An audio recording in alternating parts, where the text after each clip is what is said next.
Osweiler will start in place of the injured Peyton Manning this weekend against the Bears. Since Manning and Osweiler both joined the Broncos in 2012, Osweiler has taken 150 snaps, with only one of those snaps coming in a one-score game, and it was when he took a knee before halftime. Osweiler is taking on a Bears team who is a perfect 3-0 versus the AFC West this season. Stephen A., can Osweiler right the ship for this Chicago squad? I don't know if he can right the ship for Denver, but I can tell you this. Yes, Denver, excuse me. I don't think he'll have to. The fact is that with Aqib Talib coming back with that secondary and that defense going up against Jay Cutler, I expect them to rattle Jay Cutler and to beat Jay Cutler. Osweiler just has to make sure he doesn't lose the game for them. According to the numbers that I saw, and since he's been in the NFL, he only threw like 30 passes. Threw like 2 touchdowns, one last year, one this year, just last week against Kansas City, and completing 14 of 24 passes. I don't expect him to knock anybody's socks off. I will tell you this. Chicago can beat this team if Denver's running game continues to be what it's been. Ranks 29th in the NFL. C.J. Anderson and Ronnie Hillman really have to get it going. They've got to figure out a way to get their running attack going, certainly in this game, to take some of the pressure off of Brock Osweiler. But I will tell you that I expect this defense to get the better of Jay Cutler so long as they're put in a position where they could potentially win this game. If Brock Osweiler stinks up the joint, and they can't run the football either, like they haven't been able to for most of the season, then Chicago can win this game. But I'm going to bet on Denver that Osweiler, a young guy that appears to have some promise, although I haven't seen him. I really don't know what he can do yet. It'll be interesting to see what he does. I'm going to think that the Denver Broncos are going to run the football relatively effectively this week, that others will get involved and they'll be respectable, and that the defense will score at least one touchdown for them. And I'm going to pick the Denver Broncos to win this game 24-20. Is that more Jay Cutler hate I'm hearing from you? Sure. That'll never go away. Oh, okay. Thank you. That'll never go away completely. I can't help it. I just can't. Guess what? I'm picking Chicago to win this game because the Vandy man can. This is the year. The Vandy man can. Watch what happens. Jay Cutler, I don't know if you all have noticed. What? He is having his best year as a pro this year. And by the way, his new head coach used to coach the Broncos, and his new offensive coordinator, who has turned his life and career around, used to OC the Broncos. Interesting. Jay Cutler was drafted by the Broncos. Oh, this is the first time Jay's ever played against the team for which he first played. Interesting. I kind of like this at Chicago against Brock Osweiler. How much pressure is on this poor kid? I saw a stat here. He's thrown 150 passes. Only one has come in any game as close as one score. So all of his passes thrown in the NFL have been garbage time passes, mop-up passes. And all of a sudden, he's taking over a 7-2 team. Peyton got it to 7-2. And you're going to be expected to carry on with one of the best defenses in pro football against Jay Cutler at Chicago with all those Denver connections. I pity the kid. That's a lot to ask. And I hear great things. I know Gary Kubiak is enthralled with the potential of Brock Osweiler at 6 feet 7 inches tall. I just don't love his chances against this team at this moment in this city, because this Bears defense under John Fox, I don't know if you've noticed lately, it's come alive. I have. They're starting to play. By the way, Chicago is 3-0 against the AFC West so far.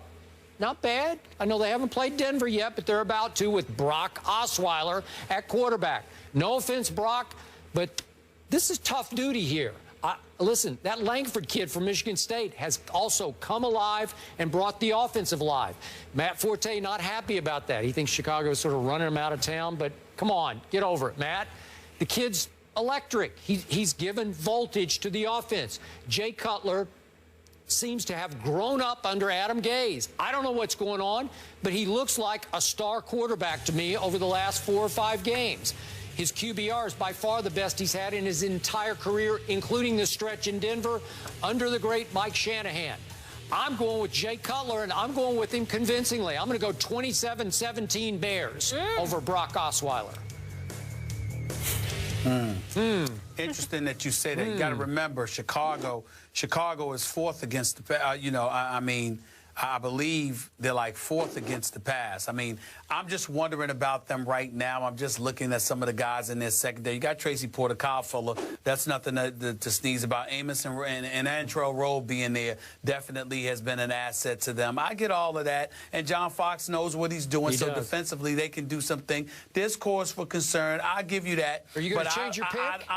I think you're changing on me. Because, no, not at all. Because I'm looking at it from the perspective, Skip, that I think that when you look at Aqib Talib and Chris Harris and those boys, and that secondary in Denver, they're good. Plus their ability to get to the quarterback with Von Miller scheduled to be stalking Jay Cutler, I really believe in my heart of hearts that they can do some things defensively to really rattle Jay Cutler. We'll see what happens, but I don't blame you for going with yours. I'm going to stick with mine, though. I think Denver's defense is going to save the day for them against Jay Cutler.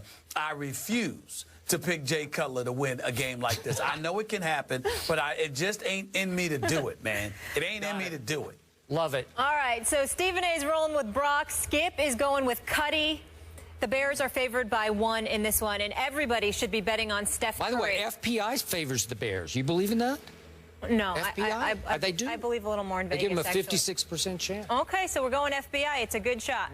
Oh, by the way, guys, remember, Skip, Chicago is 24th in the league in points allowed, but 7th in yards allowed, which gives me the indication that their offense is giving up some stuff, and as a result, opposing offense are able to score due to good field position because somehow, some way, Jay Cutler's going to find a way to mess things up. Just wanted to throw that out there. You better hope so. You know who's dominating every statistical category? Steph Curry. Staples was on fire last night, and Chef Curry was cooking. The high praises for Steph keep coming in. We'll react to that one on the other side. First Take is brought to you by Joseph A. Bank, the answer to quality men's attire since 1905. And 5 Gum Truth or Dare. Are you game? You guys always say that I'm obsessed with them and all that. You guys are obsessed with them, not me. But you're the ones who talk about them every single day. We prepare for them the same way we prepare for every team that we face. Do I obsess with them and all that? You guys write about, I've lost 7 of 8, so why are you even talking to me? We got no business being on the same field. That's what you said. I've lost 7 of 8 against them, so don't talk to me. Rex Ryan getting testy with the New England media during a conference call on Thursday. Skip, what's your reaction? Stephen A., my reaction as a Brady fan is it scared me. I thought that was real. I thought that was Rex at his best. Rex at his scariest to me, again, as a Patriot supporter, is not showman Rex, carnival barker, look at me Rex. It's angry Rex, and that was legit anger there. And I'm going to tell you, I'll preface what's going to happen Monday night in Foxborough by telling you the scariest game to me left on the schedule is not at Denver, it's not at Jets, it's not even at Dolphins, that last game. It's this one on Monday night in Foxborough, because I think the team built the best with the right attitude and the right quarterback to upend Tom Brady and company, and their 16-0 pursuit will be this team and this coach in this mindset. That's fair enough, but I think one of the things you're missing, Skip, is that anger that Rex Ryan feels inside of him.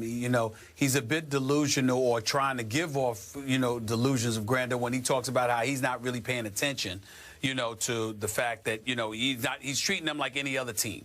They're not any other team to him. They're a team within his division that has dominated him since he has been a head coach in the NFL. They've beaten him 8 of the last 9 times. They keep winning division titles at his expense. And he came into the NFL as a head coach talking about how he's not here to kiss Bill Belichick's ring. Yep. And everybody remembered that. So it's those kind of statements that have come back to haunt him, because he's had no choice but to kiss the ring, because since Rex Ryan has been a head coach, the Patriots have been to 2 Super Bowls and have won 1.